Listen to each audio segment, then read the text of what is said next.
say I feel very honored to receive this today. I'm sure there were others that were equally qualified for this as well as me, but I feel very honored. Thank you. Thank you. Thanks.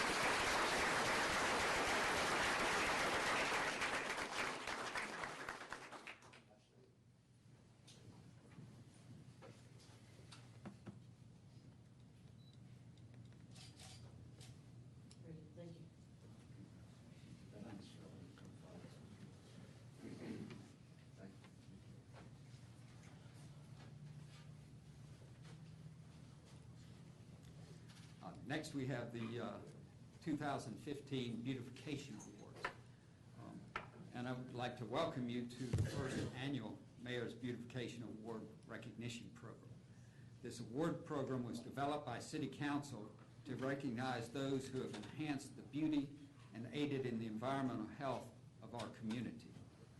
The Beautification Awards Committee was appointed in February of 2014 with a stated purpose to make recommendations to City Council on ways to improve the physical appearance of the city.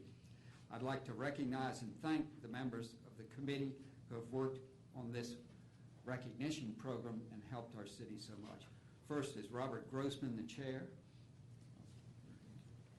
Also Leslie Bowie here, and Nina Mustard. Is Nina here today? On behalf of all the residents of Williamsburg, I thank you for your efforts and commitment to the beautification of our community. This year, the awards are being presented in 6 categories: business, individual, institution, commercial renovation, non-commercial renovation, and residential renovation. In the business category, the winner is Figueroa Hair Studio at 104 Westover Avenue. It was noted that the landscaping in the individual pots are well maintained and are a treat to anyone traveling on Westover Avenue. Accepting the award today is Anthony Mallara. Anthony?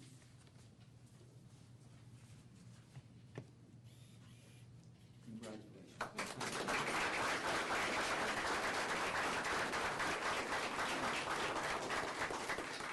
Very good. Thank you. Congratulations. Thank you. Thanks for helping to beautify our community. My pleasure. The individual category winner is Kerry Carson at 308 Griffin Avenue.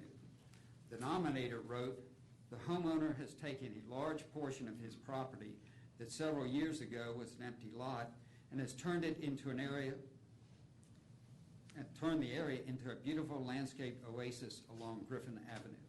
The owners have used trees, shrubs, grasses, and flowering perennials to turn a very ho-hum empty lot into a park-like garden that is not only enjoyable by the owner, but their neighbors and other individuals traveling along Griffin Avenue."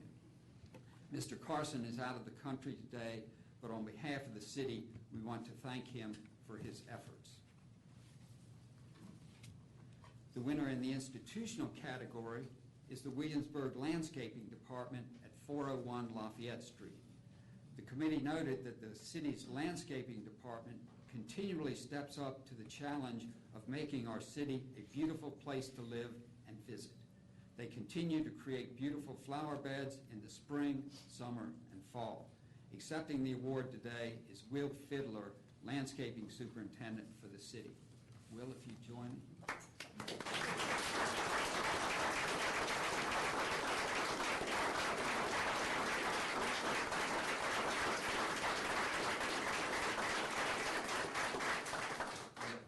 Thank you for all, and your team.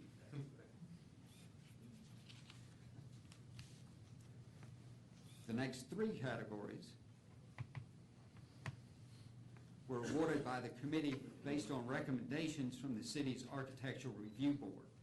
These categories are important because they recognize individuals who invest in buildings, whether they are new or historic. The winner in the commercial renovation category is Richmond Road LLC at 1425 Richmond Road, the location of the Daily Donut. The nominator noted, "To fully appreciate this fine example of a tastefully renovated commercial property, you would need to look at the before and after photos. The renovations have resulted in a building that contributes to the visual impression coming into the city along Richmond Road. Accepting the award today is Victor Minicello. Is Victor here?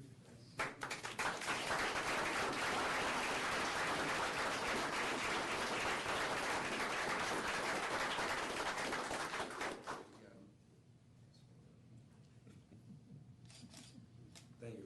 Thank you. I appreciate everybody, okay? We appreciate you. Thank you.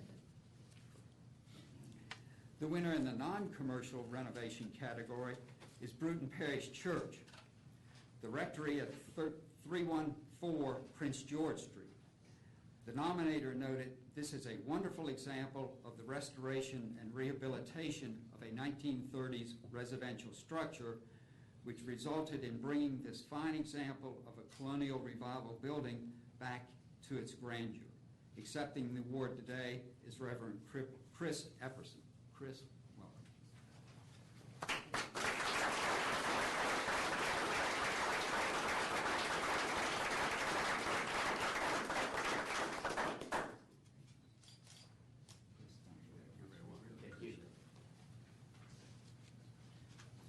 The winner for the residential renovation category is G Square Incorporated at 512 Jamestown Road.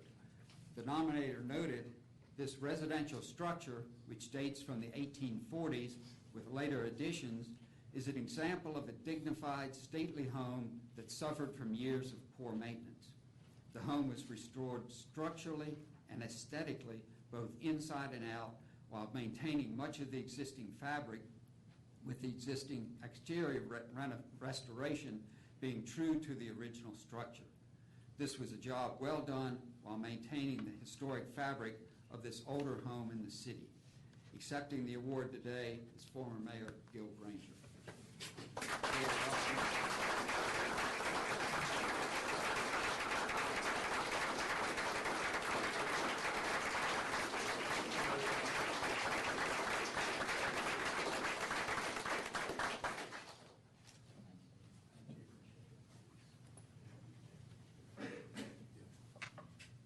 Before the meeting, Gil told me that one of his properties won the first round of awards in, 1972, I believe it was. Yes, J.R. and Ann Lipkin did the work on that one and should have gotten the recognition.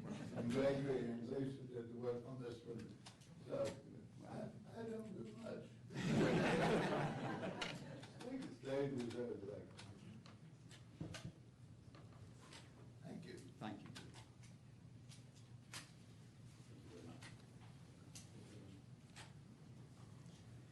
In addition to the award certificates presented today, a beautification award sign will be installed for 1 year on the award-winning properties. This prominent award sign recognizes outstanding contributions in the area of beautification and promotes continuing efforts. On behalf of the City of Williamsburg, we thank the award recipients for all you have done to make our community ever more special for our visitors as well as for those of us who live here. And I thank all of you for being here today for this ceremony. Thank you very much.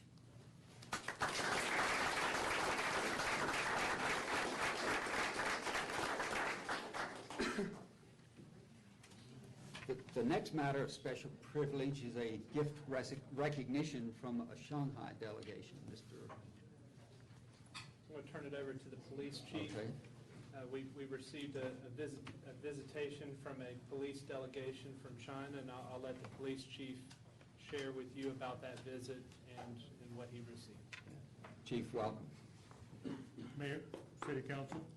On September 17th, a Chinese delegation from Guangxi Zhuang, I hope I didn't torture that, an autonomous region in Shanghai, China, met with our city delegation, which included Mr. Collins, Michelle DeWitt, Chief Dent, Deputy Chief Barker, and myself. The purpose of the meeting was to discuss items of mutual interest concerning local government. Prior to this meeting, not knowing anything about Shanghai, I looked it up on the internet and showed that they had 24 million people.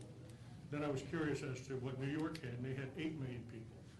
and a question as to why they would want to talk with us about local government, but they did. What we wonder is what we would have in common. You know, the meeting went very informative, it was very informative and really interesting. The Chinese delegation consisted of public safety, mostly police. However, their concept of public safety and their responsibility, and I hesitate to say this because I don't want anybody getting any ideas, but they were responsible for human services, economic development, communications, fire services, and law enforcement services. Some had interesting titles such as Director of Work Safety and Secretary of Discipline. In our discussions, we discussed our duties, and it was amazing how similar they were here and over there. That as best we could understand with the interpreter that we had. We discussed the United States Bill of Rights. They seemed to have quite a bit of difficulty understanding that, as well as the concept of civil rights. It was, again, interesting. We did have a similar issue, and that was terrorism, which kind of shocked me. I didn't know they were having that problem in China, but both of us are dealing with that. They seemed particularly interested in fire control and concerns with elderly housing. Chief Dent got a couple of questions. We assume because of the difficulties in such a dense population. It was interesting to find similar objectives and concerns, although a completely different perspective, a completely different cultural perspective. On conclusion of our meeting, the Chinese delegation presented us with a printed scroll, I'll show you right now, called 100 Birds. The scroll signifies that all your good fortune, happiness, and good health are multiplied 100 times. Chief Dent's going to come up here with me, and we're going to open this up so you can see exactly what this is. You want this thing? We haven't quite figured out where we're going to display this. Any ideas? Great. The new Stryker building. Well, we have a new building coming. That's right. That sounds good. Nice. Show this to you, and I guess we'll show it to the audience. Very nice. That's really pretty.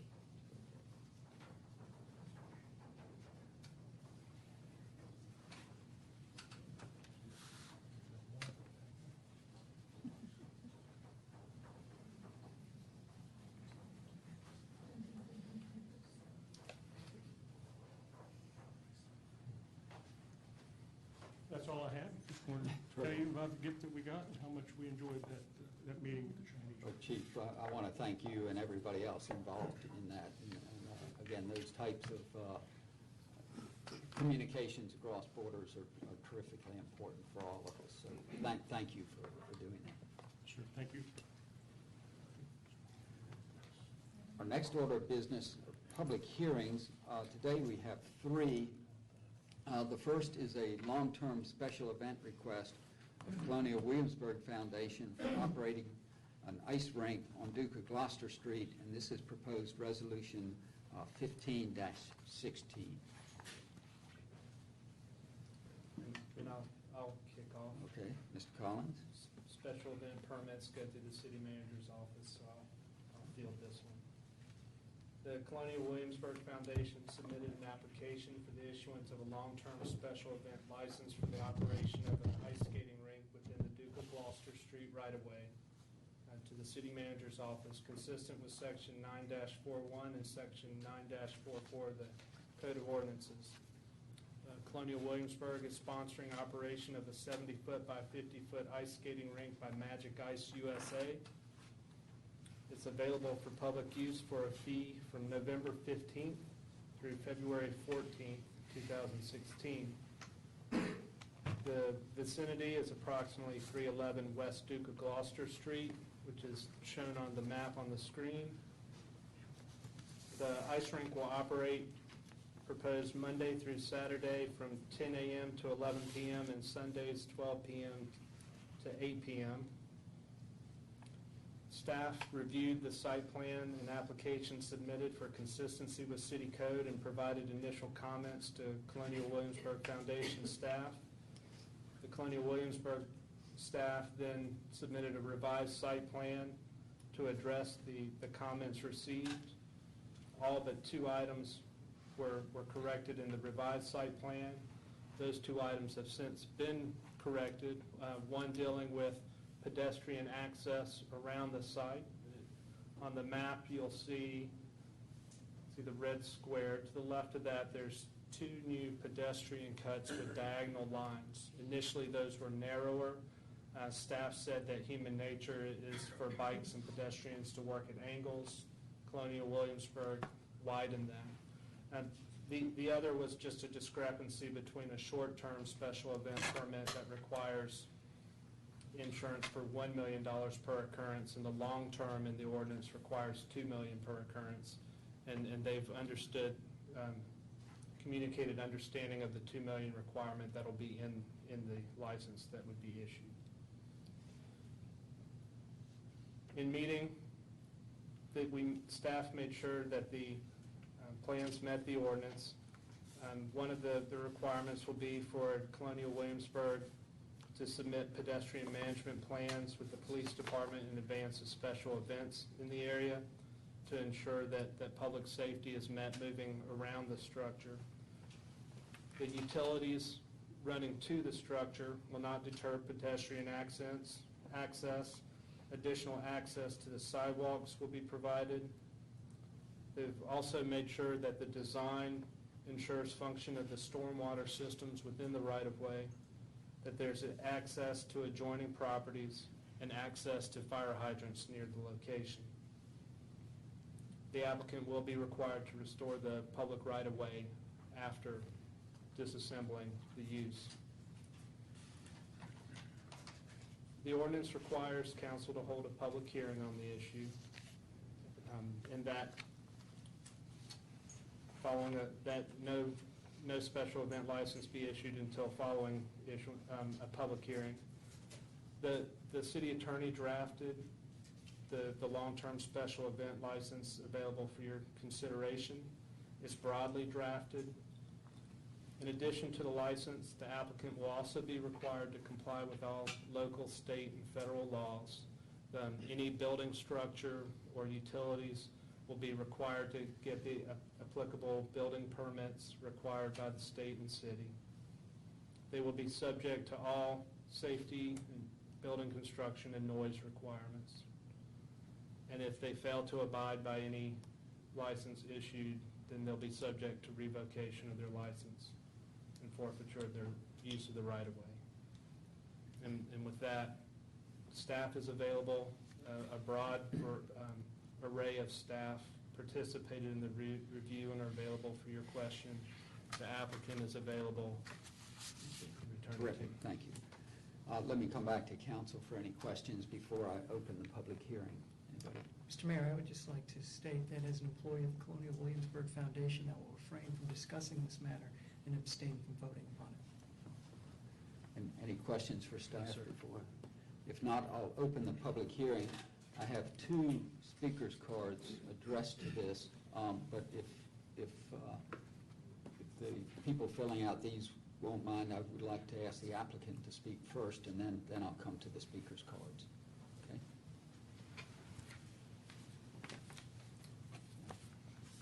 I'm Robert Underwood from Colonial Williamsburg. Mr. Mayor, Mr. Vice Mayor, Council members, Colonial Williamsburg has been working hard to bring guests back into the historic area and to the city of Williamsburg.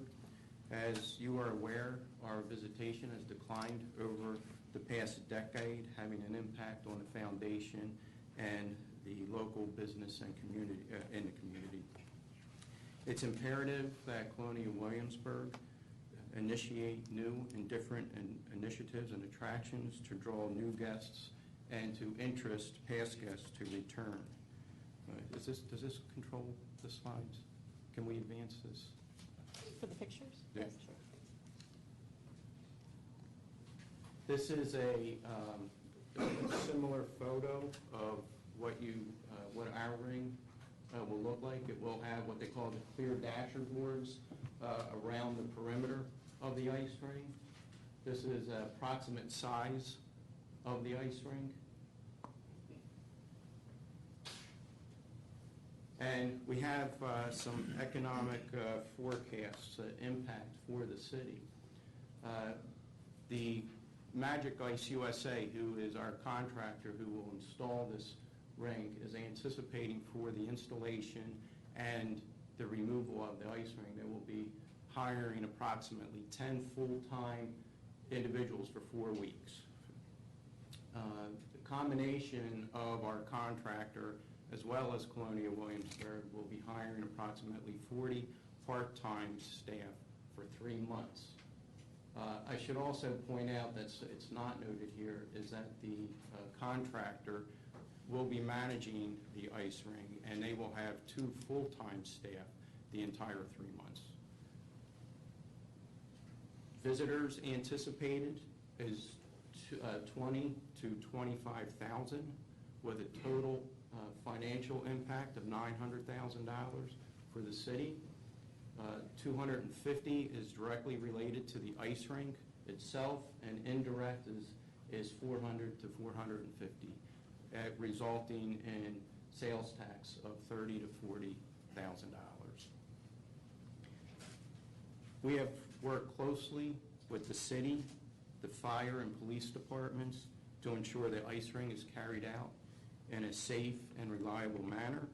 Colonial Williamsburg, or the historic area, is a special place, and we will preserve what makes it special as we continue to introduce new initiatives, and we have a responsibility to do so.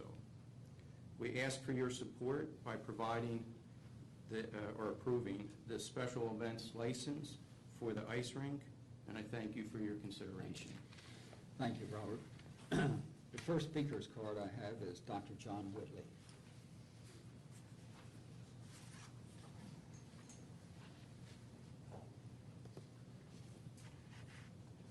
Mr. Mayor, members of council, and Mr. Collins, this is the first meeting where I've had the pleasure of attending when you've been with us. I've been with you. I'm really excited about this. This is something that I think is long in coming, and there are 4 words that describe it to me. It's exciting, it's engaging, it's encouraging, and it maximizes the energy and power of Dog Street. I feel that we are entering a new day with a new way, and I thank you. Thank you, John. Next, I have Kathy Pacheco.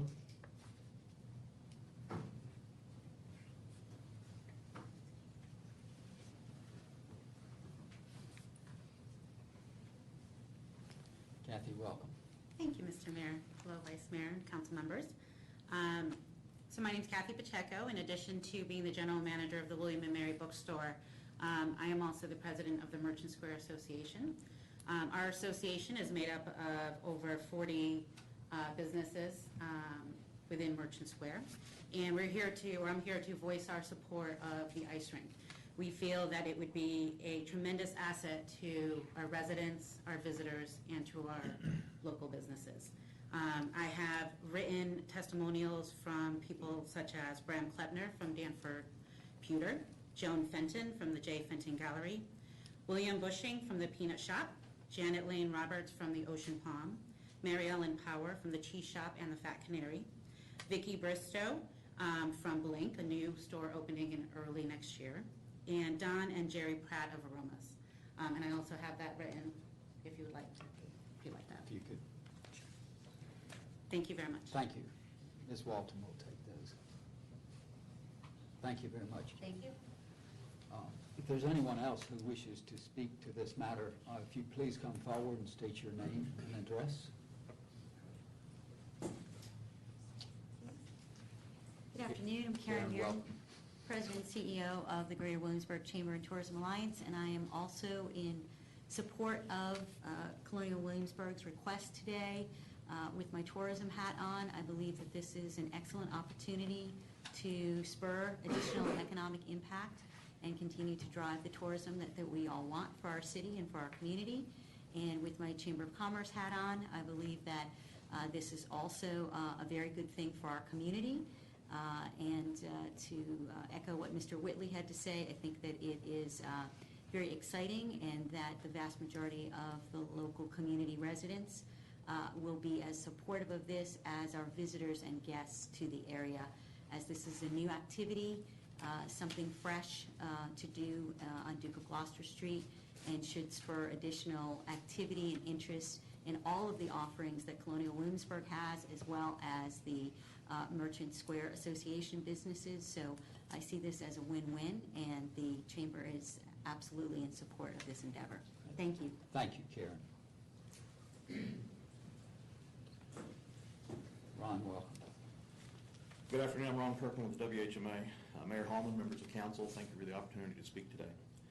The WHMA enthusiastically supports this request. This is yet another example of CW looking for new and exciting ways to attract more tourists to the historic area.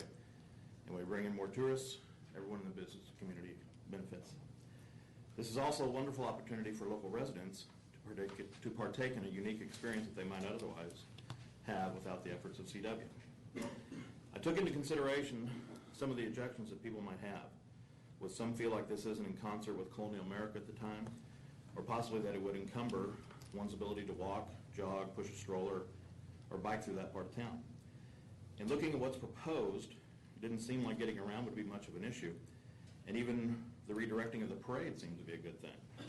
Now we'll be directing people towards Merchant Square, not away from it. So I delved into the history of ice skating, which turned out to be pretty fascinating. From the earliest forms that involved securing a bone to one's foot and sliding around, to actual metal edges tied to shoes, and eventually what we think of as skates now, skating has not only been an important sport and recreation, but it was even a part of commerce and transportation of goods and services. At one time, the uniqueness and romance of ice skating created a cottage industry for artists, as it was very in vogue to have a portrait made of a gentleman assisting a lady with her skates as they prepared for courtship. King James II introduced ice skating to his court after returning from exile, and it wasn't long before it was all the rage in London. During the harsh winters of the Little Ice Age, Londoners would skate on the frozen marshes around the city, and even the River Thames on the occasions that it froze solid. Naturally, this found its way to the New World, first in New York and Pennsylvania, and then throughout the colonies, where at the time we were experiencing the same cold conditions as our European cousins. As a matter of fact, in looking at NOAA records, some of the most historically severe winters occurred during the 18th and early 19th centuries. I can imagine in my mind what ice skating at the time looked like and what it might look like again. I can envision something that looks like what Dickens might have written about or Norman Rockwell might have painted. I hope to put my family in that picture. I'd like to see all of you in it as well. And I want to thank you for your consideration, and please vote yes for this special request. Thank you, Ron. Anyone else wish to speak to this matter? If not, I'll close the public hearing and come back to council for discussion and action.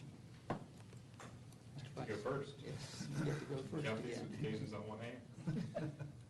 So first off, I'd like to thank you all for this continued investment in new ideas, new initiatives, and I appreciate the opportunity to be a part of those decisions. Between the rifle range and this proposal, I think we're moving in a positive direction. The presentation today and all the information you've provided, all your work with staff, shows this is extremely well thought out. Done your homework. I'm very pleased with the amount of information you've given us. If you look at this area, Merchant Square proper, and the block that's in consideration, think about the events that go on there. You have regular concert series throughout the summer. There's a concert on Friday, the Right On Band. Large tenant events, David Everett's Farm to Table, used to have the Blue Talon Beer Festival on that block. Saturdays, wonderful farmers market, which actually extends onto this block, and then at times of high attendance at Cruden Parish, it serves as parking.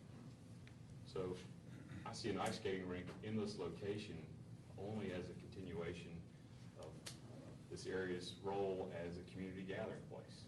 I think it's a good idea, good use of that space in a time when we all would like more folks to be here. So, as far as this goes, it has my approval. Thanks. Doug? Tough act to follow. No, I too commend Colonial Williamsburg for the efforts that we've seen lately and just kind of thinking outside of the traditional box. And I look forward to new things coming in the future. This is, just as Councilman Foster had prescribed, it's bringing life to an area that, quite honestly, it gets a little slow in the cold seasons. Christmas is busy, but this will really, I think, enhance the opportunity for people to come to that area and share what's in their wallets with the merchants, and I think that's a good positive thing for the city. And somebody had asked me about how this may be different than Red City in the way that it might constrict people's ability to navigate on either side, to navigate that public right away. And I think Colonial Williamsburg and the staff have worked very well to make sure that folks can, get up and down the street without any trouble. And so I too support it and look forward to seeing my kids out there in Norman Rockwell setting. We just need snow. That's right. Yeah, right. Well, I can only agree with what everybody said. I think this is a wonderful proposal, and I'm looking forward to it. As I said to somebody, I don't skate, but a hot beverage next to the skating rink. Sounds good. I do have one follow-up to Ron. I have a friend who grew up here, not you, somebody else, who remembers ice skating on Lake Matoka when it was colder here in the summer. So there is some history in Williamsburg. So. Exactly. I guess I have one question, maybe for staff. Is this a one-time permit for this time period? So if it's successful and we want to continue, they would have to come back for. Is that something that we would have to do annually, or do we have options if this is as successful as we hope that we could do it for longer time periods, or what are our options there? You have the ability to do it for multiple years, and the process is slightly different for over 5-year periods of time. Revolutionary City license, for example, is for 5 years for that reason. Right. Yeah. Okay. But this gives us 1 year, and we can assess sort of the impact. This is from November the 9th through February 15th. Yeah. Right. Okay. Staff recommendation would be 1 year to allow an evaluation after the first year, and an annual evaluation allows for the public interest to be addressed each year annually. Terrific. Okay. I guess I have a question for the applicant as well. This is about lighting and noise. You showed us a picture of rings that weren't here, but how are you thinking about lighting this, and are you going to provide music? What kinds of things go along with this, I guess, is my question. There will be lighting, but it's going to be more decorative. It'd be more like a string light, no floodlights. We were looking at that for the ice. It would be basically just over top, very similar to this, but without the spotlights, with just the string lights. Yeah, and there will be music. We do have a sound system, and it will also have a public address system attached to it. So if we have to clear the ice, or if we have any type of emergency, we'll be able to announce over that PA system. Okay, terrific. Could I have one request. We have put in for February through February 14th or 15th. We also have been working with the First Baptist Church on an event in February, and since we have been working with them for Black History Month, we would like to make a request if we could extend this through the end of February, if at all possible. I will have to turn to the attorney to see what our options are at this point. You can make that amendment. We could make that amendment in the motion to extend it through the end of February.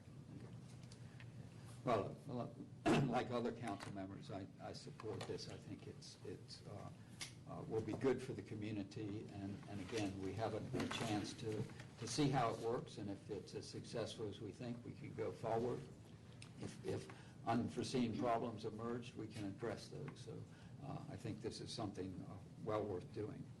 And as far as a request, I think that extending to the end of February, I think that type of cooperation with an entity in town to try to enhance the connection to the local community is a good thing. So I would support going to the 28th of February or the leap year. It is a leap Was year. I'm sorry? It is a leap year. Leap year, the 29th. 29th. Do we need to specify the date in the motion? It will be in the license agreement. Okay, so, okay. I assume the other council members are okay with that extension. With that, I'll take a motion.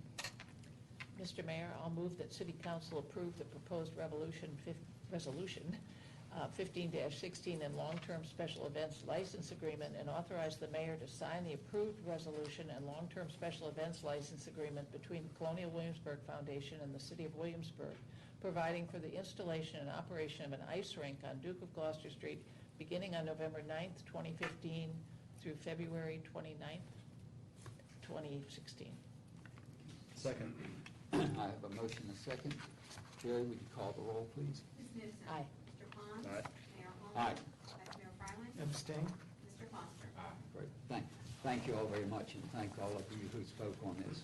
We appreciate it. We look forward to getting out there and hopefully not falling too much. Look forward to seeing everyone. Thank you.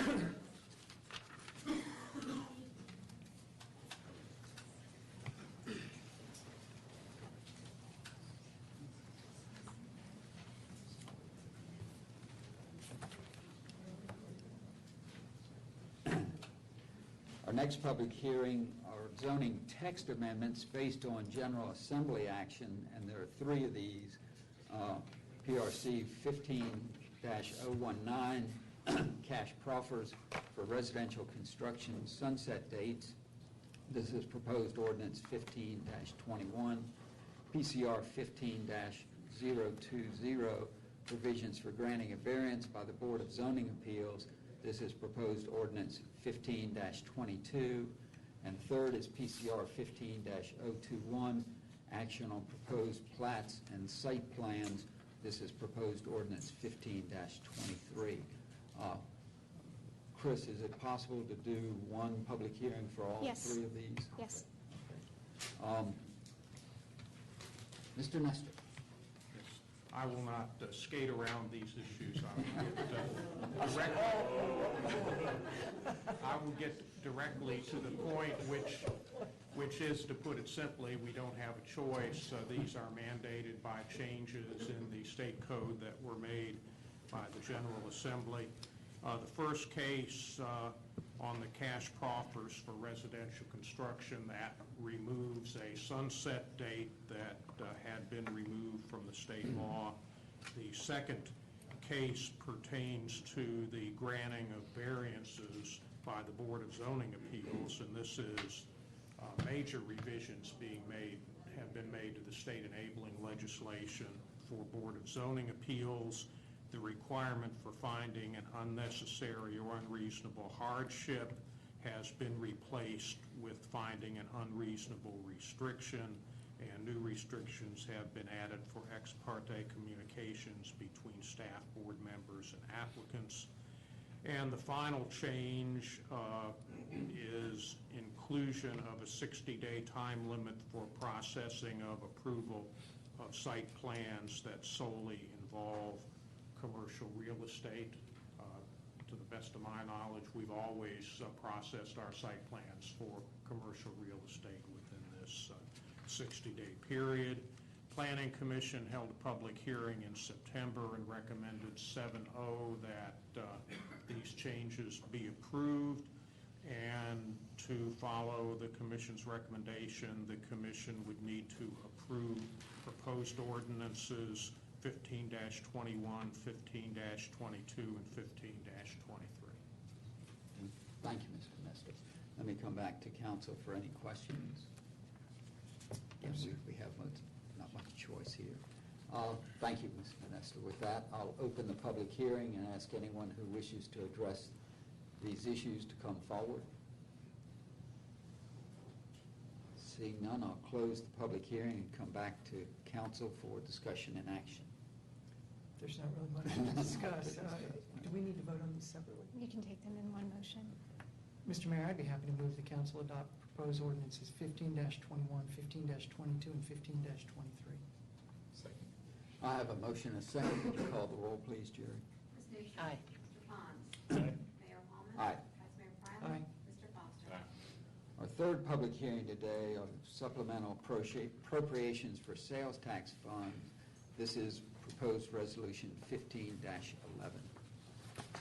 I'll start with a very brief intro and then quickly hand it over to the finance director.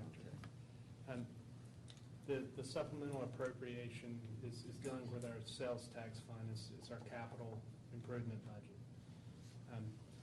The proposed supplemental appropriation handles three items. The first is the Stryker Center. I'd just like to remind council that it was first appropriated during the 2013 in the budget process for the fiscal year 14. It was done at that time without a contingency that typically large projects would have, around a 5% contingency. This one did not have a contingency. Between then and now, the expenses that have been reported to council account for approximately 1.5% of the budget of the project. So if there had been a normal capital project before you, the report today would not have this on there. We'd be 3.5% under budget. That there is not one, we're here before you because we're at a point at about 75% completion that we can set the final cost that staff's going to work within to finish the project and set that money aside. Phil will go into more details on that. The other two items, we received the grant approval for the resurfacing of Richmond Road. And so it's recognizing that funding within our sales tax budget. It's added to our resurfacing fund. So it's taking that from the $1 million appropriated originally to the 1.6 plus there. And then the third item is recognizing the state grants in the demolition of the two hotel properties within that project. And I'll turn it over at this point to Phil.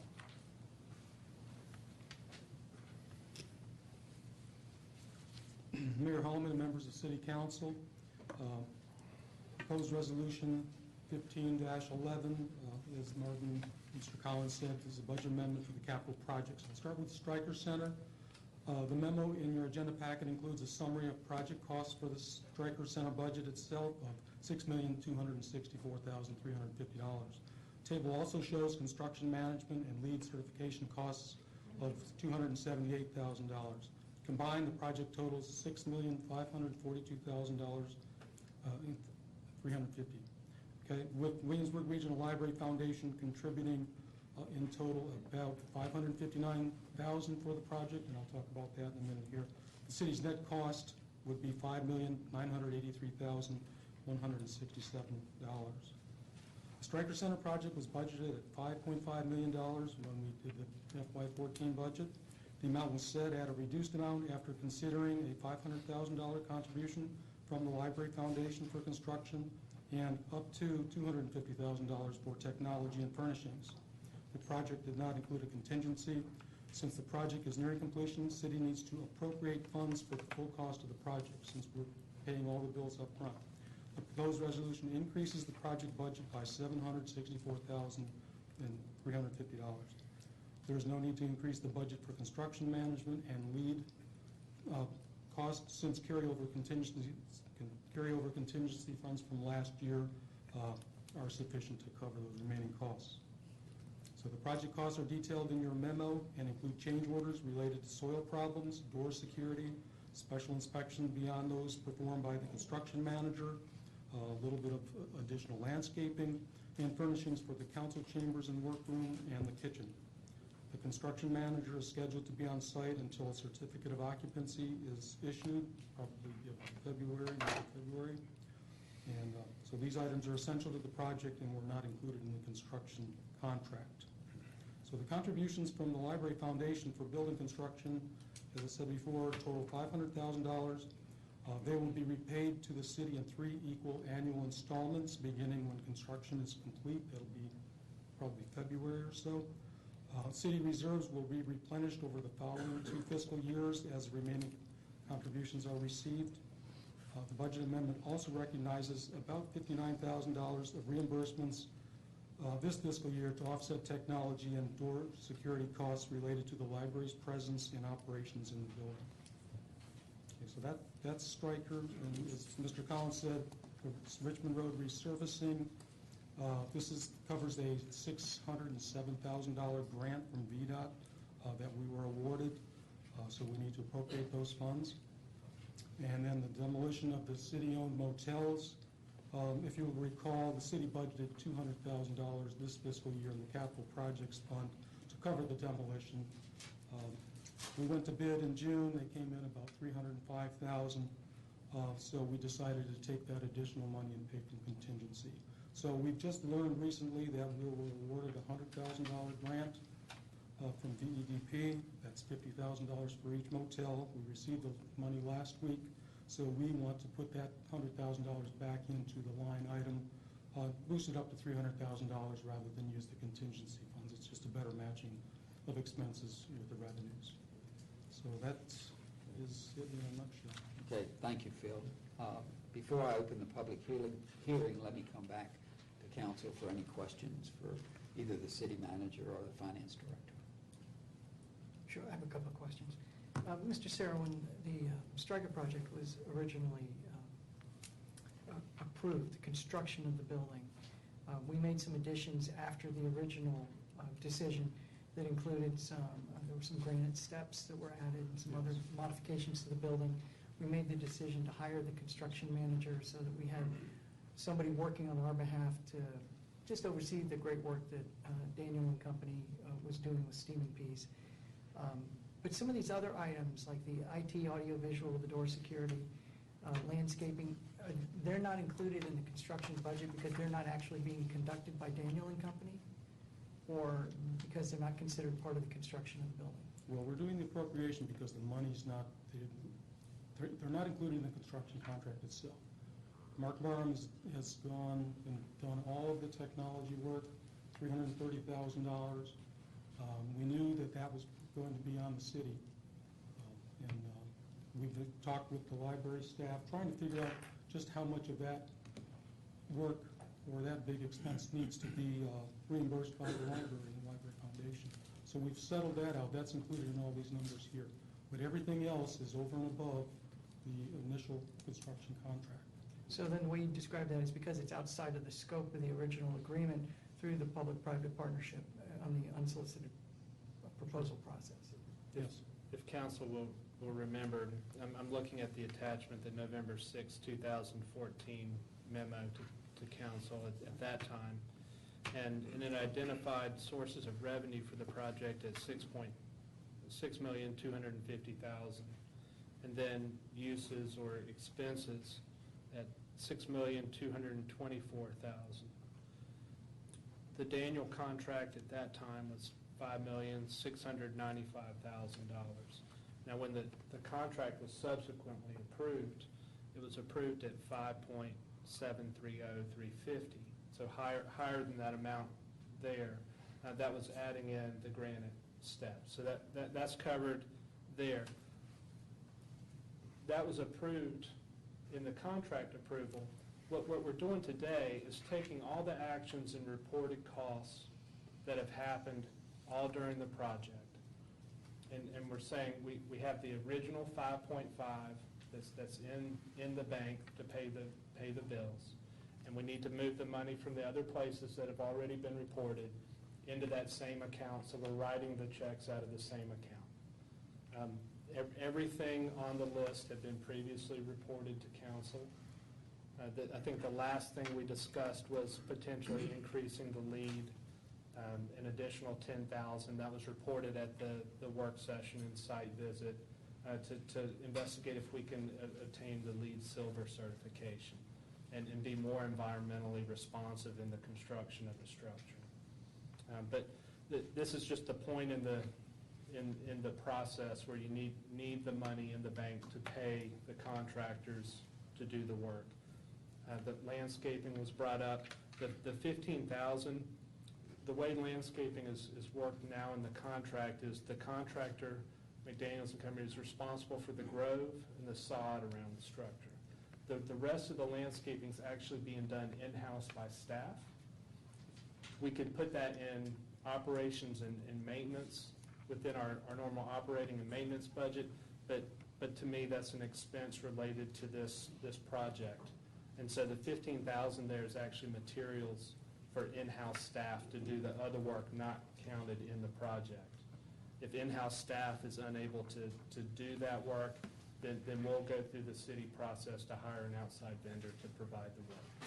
But the initial thought around that landscaping was McDaniels and Company handled the grove and the sod that are an aesthetic component of the structure, and that the city's responsible for the other components. Door security is an add-on at the request of the library, in this case primarily, after the contract for building. They wanted to make sure that the doors had key card security and that there was camera security within. They've agreed to pay for a majority of that cost. The additional, covering the additional city portion of that is $4,873. That's being done by our contractor in addition to the originally approved contract. Let's see, special inspections deal with the soil remediation findings previously reported. Furnishings. You can have a great building, but you need the tables and chairs and desks and kitchen fittings to fill the space. That was not in the original project budget of 5.5, needs to be in now. This gets us to a number that I'm comfortable with, that we can perform within. I'd like to see staff come in under this number.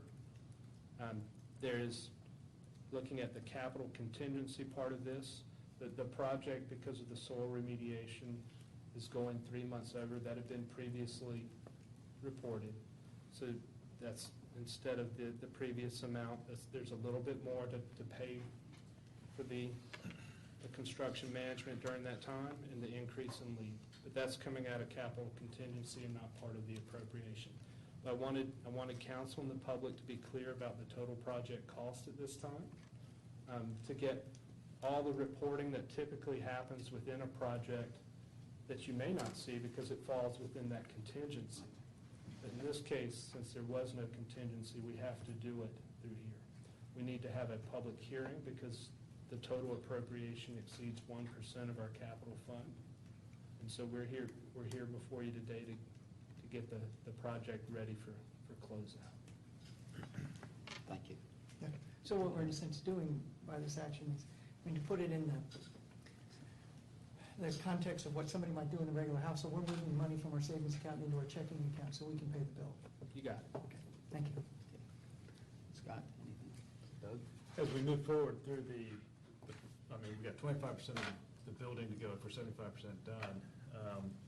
Do we anticipate, or would it be reasonable for us to anticipate that there may be some overages in the future, unforeseen things, or do you feel that everything's pretty tight now? We've got everything accounted for? I know that the contractors submitted 40,000 plus in change orders. You'll notice that number says 56,000. That does not give our contractor the ability to change the order an additional bit. But I wanted to make sure that the amount brought to me by staff is the amount that we can be within. Unforeseen, I have to do the cautionary manager wording. Without some unforeseen event or weather condition or some, if you get a polar ice storm that prevents work to happen a month, and that might add cost of another month of construction. And I don't know what weather's going to do, but if everything goes normal within a normal construction pattern, then this is sufficient funds to complete the project. Thank you. Judy? I'd just like to thank whoever got the grant from the Brownfields Assistance Fund. We didn't know anything about that before we went, when we decided to demolish the motels, and it's nice to have another $100,000. So thank you. I assume it was it. Thank you. You have good economic development staff. Correct. Thanks. Anything That's else? Okay. Just one comment. The way I look at this is that we went into this with a certain amount appropriated. We knew that we were going to spend more than that, say, in the IT area that we were going to pay in addition to sort of the original amount we had talked about. We knew that up front.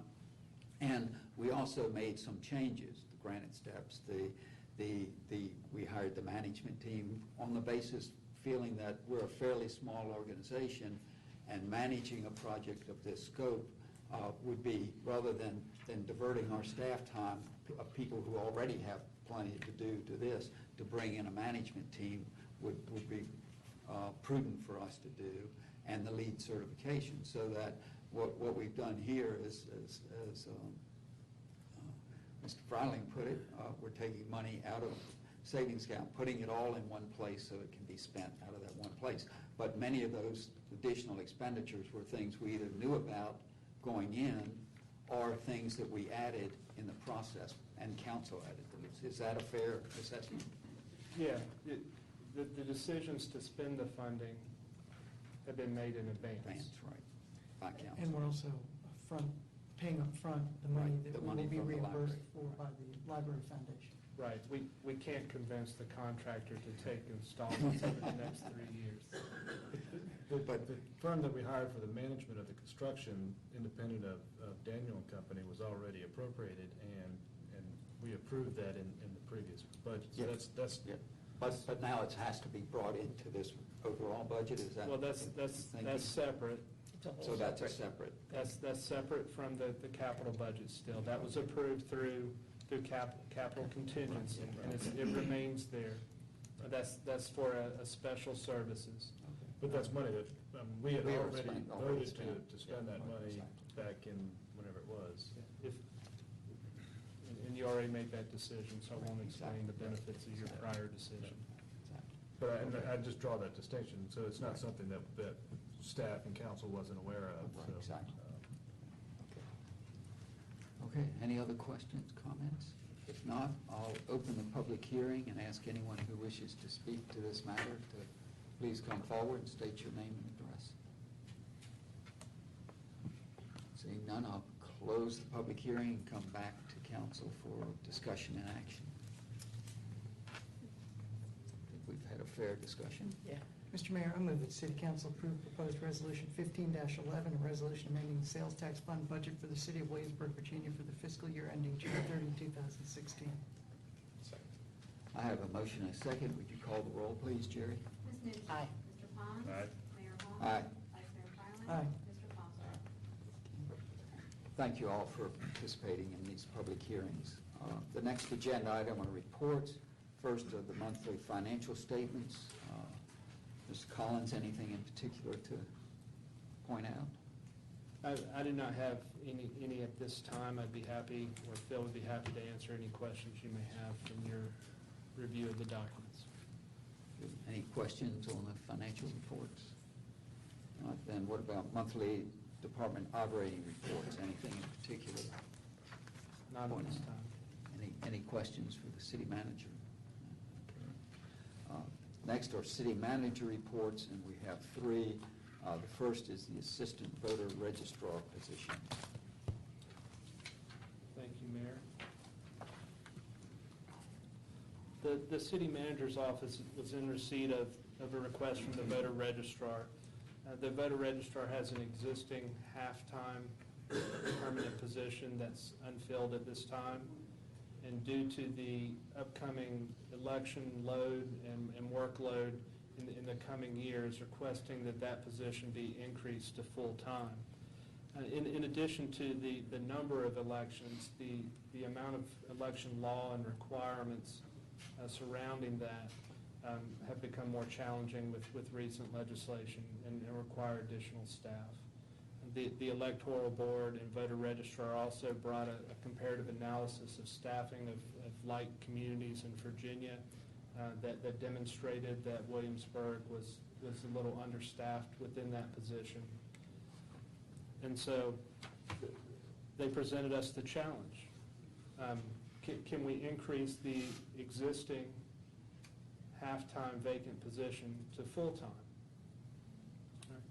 And the finance director and I reviewed it and agreed that to make sure that our citizens have a fair and legal access to the voting process, to attempt to find the funds to do that increase in this year's budget.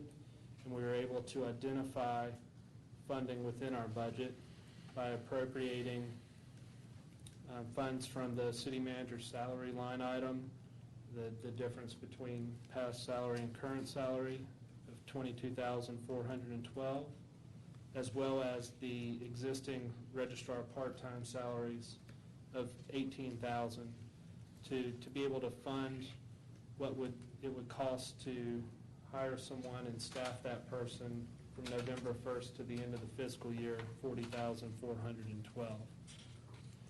This position, the voter registrar position, is paid partially by the state as a constitutional office.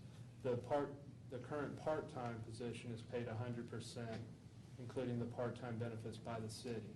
So increasing it to full-time will still be 100% participation and funding by the city for the salary and benefits. My recommendation is to approve the reclassification of the existing salary of the grade 3 part-time assistant voter registrar position and increase it to a grade 4 position to allow the expertise needed and enough salary there to attract an applicant that can potentially benefit the city long-term within the voter registrar office. And I'm available, Phil's available. I see members of the electoral board present that may also provide comment at your pleasure. Thank you. Any questions for the city manager at this point? I know this is not a public hearing, and I'll turn to my council colleagues. If there are people who want to speak to this, would you like to hear from them at this point? I'd like to hear from the electoral board if they would like to speak. Is that acceptable? This is out of our ordinary sort of procedures, but and since it doesn't require Can I ask a public question before we do yeah. this? Right, yeah. I'm happy to hear, but then with each successive item that we deal with today that anybody wants to speak to, then I think I have an issue with it. I mean, we're either going to allow people to speak to the rest of the items if they want to. I mean, picking and choosing seems like a dangerous practice. It is. I just recognize that 3 members of the electoral board. And as I said, I'd be happy to hear from them, but I think we ought to then have the same flexibility with the other items we deal with today. I think it's important enough to hear from the electoral board that I would agree to that. Okay, so we do that for the Yeah. 2 other city manager reports and for the city attorney report. Is that acceptable? Okay. Given that, if any members of the electoral board or anyone else here wish to comment on this, we'd be glad to hear from you. I've certainly heard from several of you and from several poll workers about the issue. So, Mr. Maynard, welcome. Thank you, Mr. Mayor, members of council. This is a very critical thing. When you built this extension to Lafayette, put the registrar's office as the first door, which is a big symbolic gesture. Your support of our office has been extremely important. But this book has grown in 75 years to a pamphlet size to this size. But the attendant responsibilities have multiplied in addition to the laws that have been passed. And we are very united as a board in seeking the full-time assistant registrar. We know that the registrar in the next few years will probably retire, and we would like to be able to attract a quality individual that can take Wynn's place, because she has been an excellent registrar. You may not know that members of the members of registrars across the Commonwealth frequently have to go to Richmond, and that would leave the office unstaffed or understaffed when our citizens need to register, and our new citizens. And then you're quite aware of the college and the constant turnover of new registrations. So for a variety of reasons, a really fully qualified, full staff person is something we earnestly seek. Okay. Thank you very much.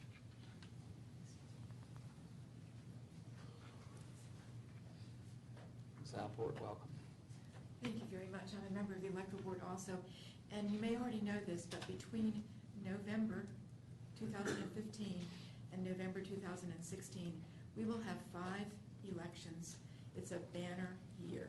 I would also like to thank the city manager and the finance director for upgrading this position because, as Tom has mentioned, we already know that the current registrar is planning a retirement probably after the presidential election in 2016. And so we need to find someone who does have the expertise, the qualities that we're looking for to replace the current registrar. So we are hoping for your support in this matter. It's greatly needed. Thank you. Mr. Siegel, welcome. Mr. Mayor, City Council, I'm recently been reappointed as of last week to the board, and I think the city manager and Mr. Serra have done a great job in demonstrating the need that we have for someone full-time as an assistant registrar. My concern coming back on the board is the risk of having something happen during the election. And I don't think we want to see that happen. And we've been doing a great job, as we have been. Now, as the system is growing, we need to support the full-time assistant registrar. Thank you. Thank you. Anyone else wish to speak? If not, I'll come to council for any questions, discussion, action.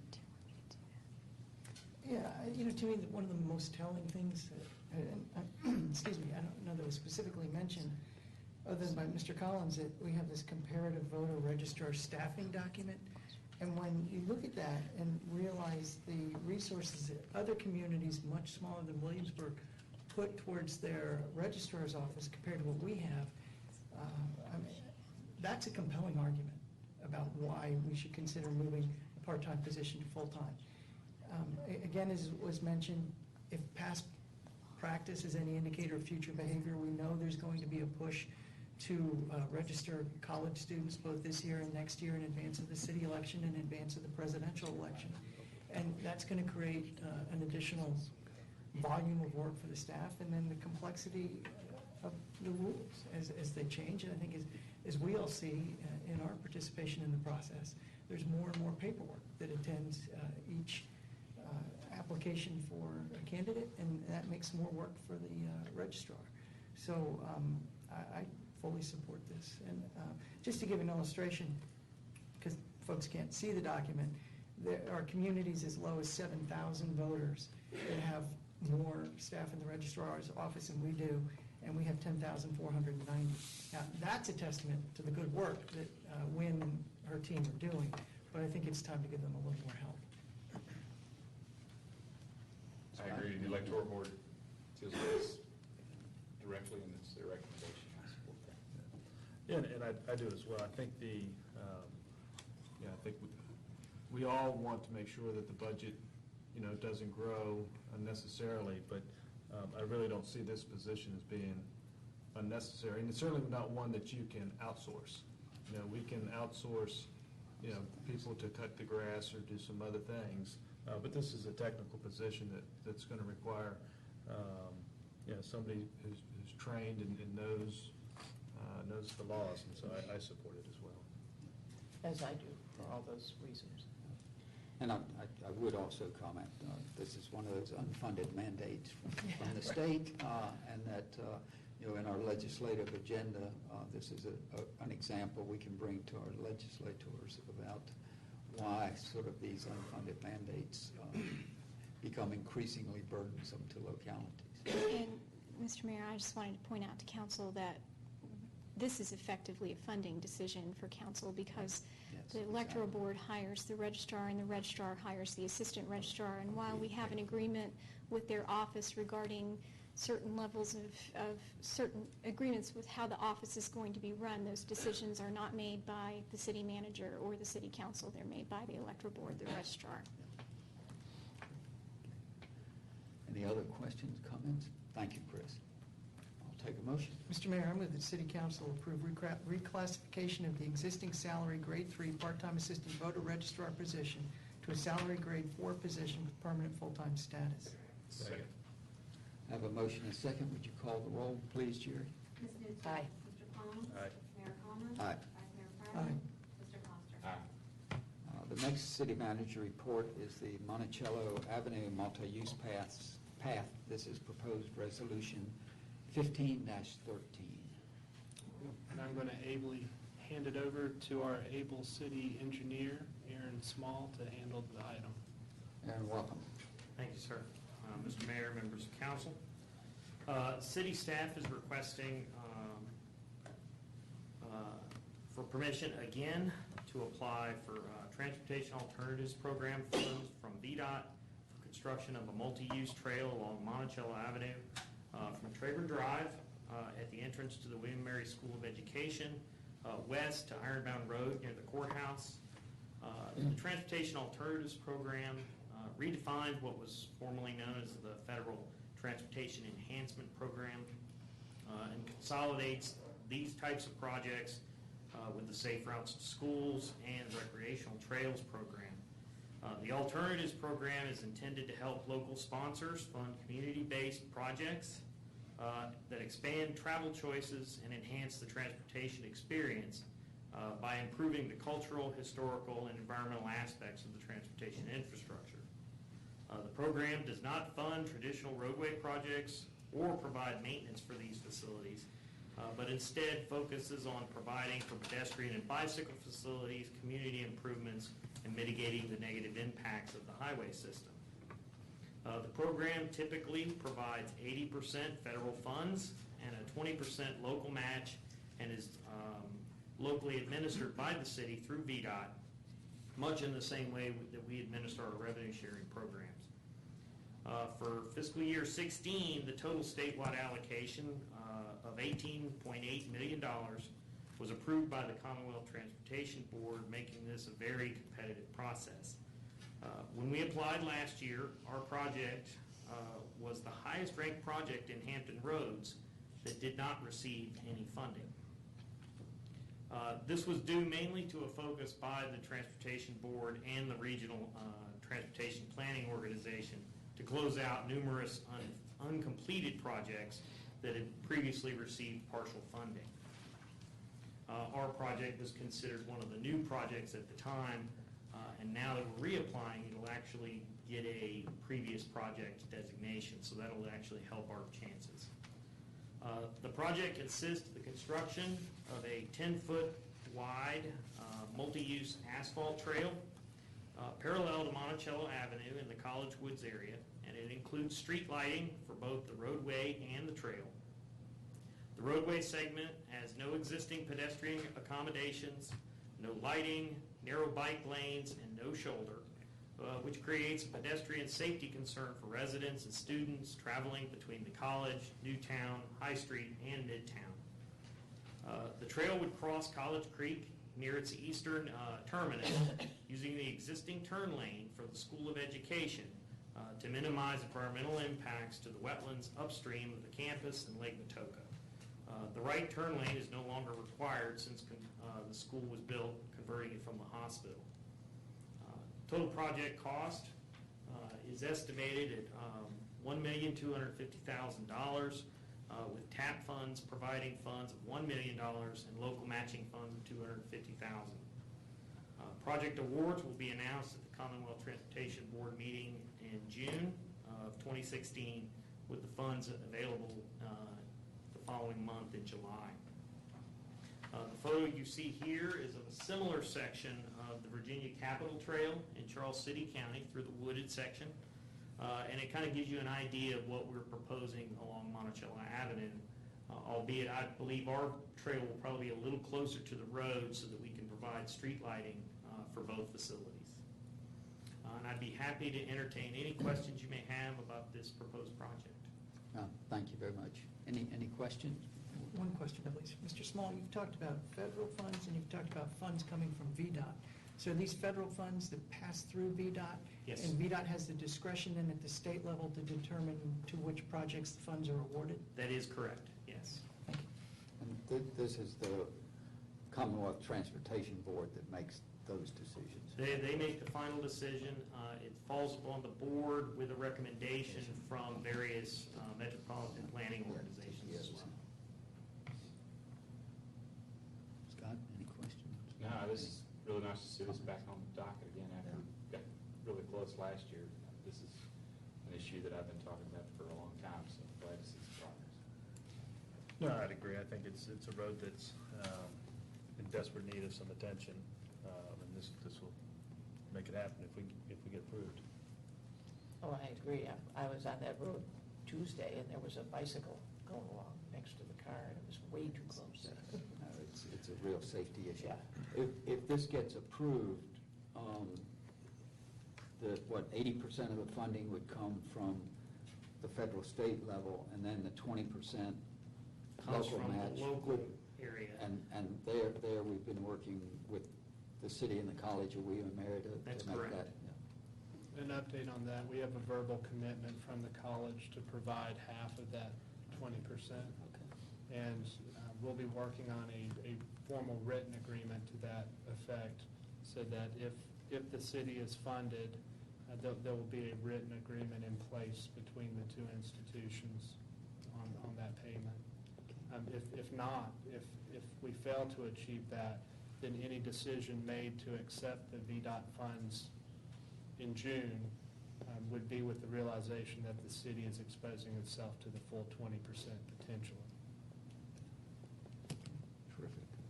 Thank you, Aaron. Given our one-time sort of decision to allow comments on city manager reports, if anyone wishes to speak to this, please come forward. I do have a speaker's card for Jacob Stolnicker. Jacob, if you'd like to speak to this.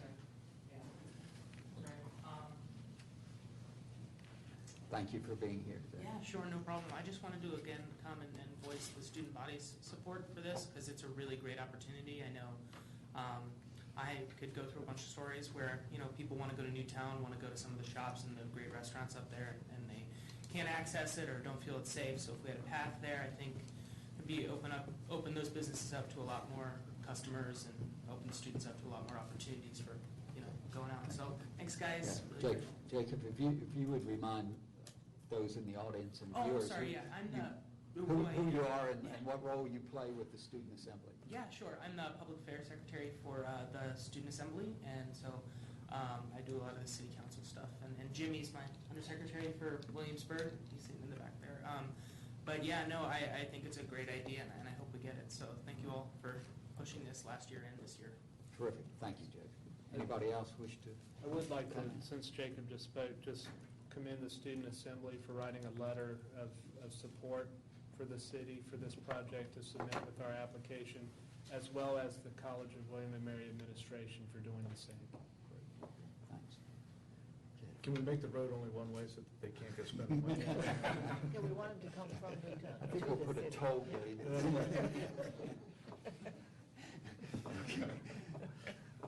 Okay. It's not even that late. I'll come back. Just make a comment. I think the earlier slide was a particularly powerful illustration of the need for this type of, right here, this type of improvement. But what it doesn't show is how challenging it is driving on this road at dusk. Or dawn. It's even worse than at night. In the because rain. It's very difficult to see people walking or cycling in that bike lane, and this 45-mile-an-hour speed limit makes it that much more treacherous, and that's a VDOT decision. Even though the road is in the city, VDOT drives the speed limit on that piece of property. But anything we can do to help move this project forward, I think, is worthwhile. And a lot of people think this is a student-oriented project, and sure, it would be a great benefit to the students who want to make this trek. But it's also a huge benefit to the rest of the residents in this community, many who depend on walking all throughout the town, and certainly the people who do it for recreation. I drive this road not twice a day, at least once a day, to and from work. And since it's been repaved in the evening, with really dark asphalt, especially if it's raining, it's just a death trap. And to Paul's point about this is not just a student issue, there's a fellow who, and the only reason I know this is because it's on his shirt, but he was walking from Newtown direction towards the Peking restaurant over in York County beside Kmart. So he's doing that almost on a daily basis. I see him. So it's an important thoroughfare for a lot of us. Yeah, and I think this gives Mr. Collins and I something to push at the TPO, the Transportation Planning Organization, in the coming months. So, okay. With that, I'll take a motion. Mr. Mayor, I'll move the council approve Resolution 15-13 and authorize the city manager to execute all necessary documents relative to carrying out the Transportation Alternatives Program to construct the Monticello Avenue multi-use trail. Second. I have a motion and a second. Would you call the roll, please, Jerry? Ms. Newsom? Aye. Mr. Pond? Aye. Mayor Holman? Aye. Vice Mayor Fryland? Aye. Mr. Foster? Third city manager report of progress on the legislative issues for the 2016 General Assembly. Ms. Miller? Good afternoon, Mayor, members of City Council. Just wanted to give you a really brief update on our progress to date on the city's proposed 2016 legislative agenda for the General Assembly. I've been in contact with our regional partners and received their input and feedback, and I have their requests that will be included in the draft you see in November for your consideration. VML's annual conference was held earlier this week, and they have approved their legislative agenda as well. Their priorities focus on education funding, state aid to local law enforcement, that's the 599 funding specifically, state and local government fiscal relationship, we talked a little bit about that earlier. And in our agenda, transportation funding and water quality funding. Now that we've had the input from our regional partners and we have a sense of what some of the issues from VML will be, we'll work between now and our November meeting actually putting together a proposed agenda for your discussion and consideration. So we'll include that on the November work session for council's discussion and then put it on the November agenda for your consideration and approval. Once your agenda is approved in November, we'll work to schedule a time to meet with our delegation in December to go over our agenda. Thank you. And I'll add to that the Hampton Roads Planning District Commission and Hampton Roads Transportation Planning Organization are also putting together their legislative agendas and becoming more focused than they've been in the past. And one of those issues is unfunded mandates. And we're working with communities across Hampton Roads to have a common meeting with the whole Hampton Roads delegation where these issues can be discussed. So hopefully our agenda and their agenda will match pretty closely, and I think they will. Okay. Anybody in the audience wish to speak to the legislative issues for the 2016 General Assembly?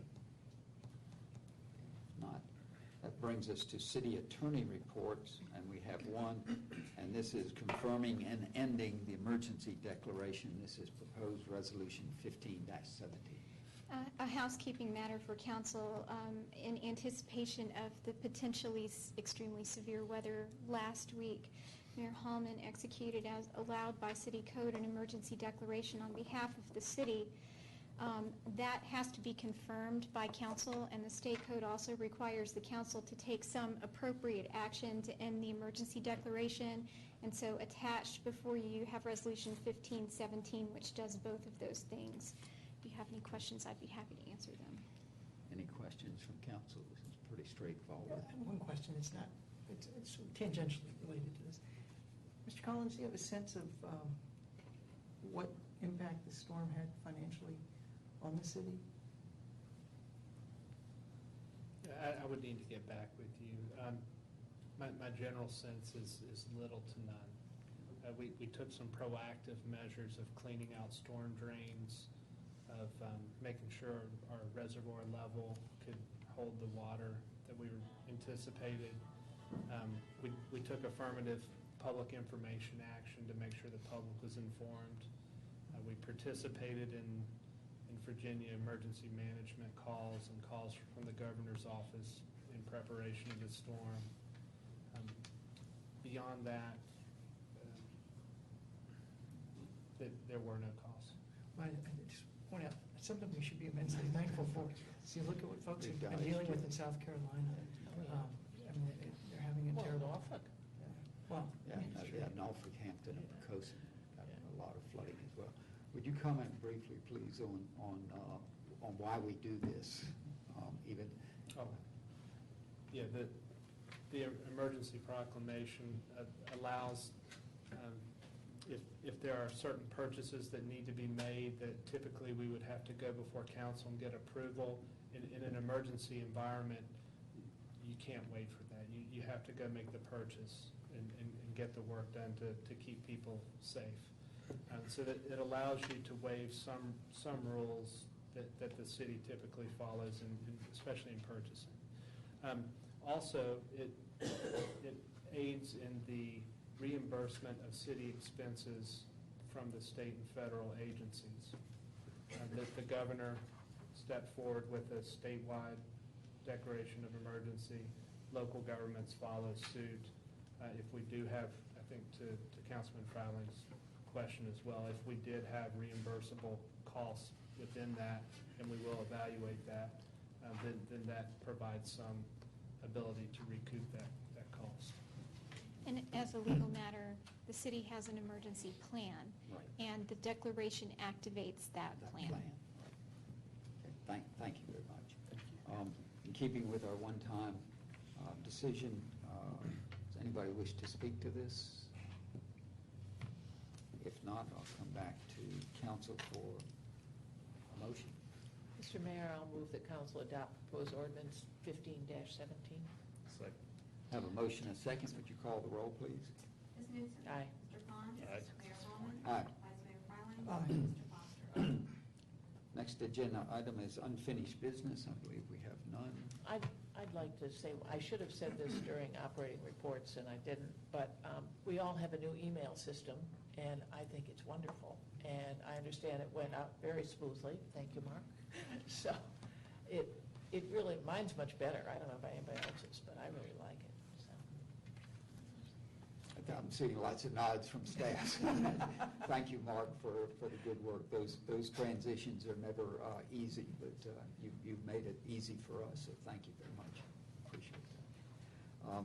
Under new business, we have one item, and this is the Quarter Path Community Development Authority appointment. This is proposed resolution 15-14. And I'll report on this. As provided by state code and city ordinance and the amended articles of incorporation of the authority, the city council appoints members of the authority by resolution. One member of the authority is the city manager or his designee. Mr. Tuttle was the city's representative to the Quarter Path Community Development Authority. His term expired on July 31st of 2015, and so in light of Mr. Tuttle's retirement, it's staff recommendation that Mr. Collins be appointed to that position for a term beginning today and ending at the end of what would typically be a 4-year term, which is July 31st, 2019. Thank you. Any questions, comments? Mr. Mayor, I move that City Council adopt Resolution 15-14, appointing City Manager Marvin E. Collins to the Quarter Path Community Development Authority for a term to expire July 31, 2019. Second. Have a motion and a second. Call the roll, please, Jerry. Ms. Newsom. Aye. Mr. Pond. Aye. Mayor Holman. Aye. Vice Mayor Fryland. Aye. Mr. Foster. Aye. Schedule of meetings, the next agenda item. Anything to point out in particular? I would like to point out in the first week of November and also recognize the efforts of our Deputy City Manager, Jody Miller, with the Williamsburg ICMA Leadership Institute. We'll have many current city managers and aspiring city managers and deputy city managers be in our city for this institute. It's a professional development opportunity with few peers. It's highly regarded within our profession. The public will have to tolerate many questioning managers within our jurisdiction yet again this year. But it speaks to the role of professional management within governance. It helps reaffirm the values that we believe in and our professional code of ethics. and also with the Williamsburg Institute, the underlying foundations of our democratic form of government. So just recognize that and recognize Jody's untiring efforts with ICMA to help make that happen each year. Thank you, Jody. It's an important program. We appreciate all the efforts you put into it. With that, we come to our final agenda item, which is open forum. I do have one speaker's card, Mr. Gary Shelley. Mr. Shelley, welcome.